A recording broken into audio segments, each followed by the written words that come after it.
അസ്സലാമുഅലൈക്കും. പഠിപ്പ് പാടാപ്പോടെ നിന്നോടെ പഠിച്ചോണ്ടേ കാരുണ്യം കിട്ടുന്നത് കണ്ടോലെ അന്യോനപ്പോരാടി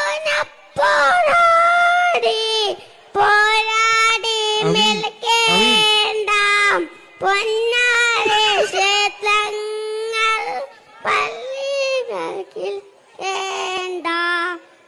രണ്ടാളും കൂടി ആദ്യം ഒന്നും കൂടി തുടങ്ങിക്കോ. രണ്ടാളും സലാം പറ. നീ പോവല്ല.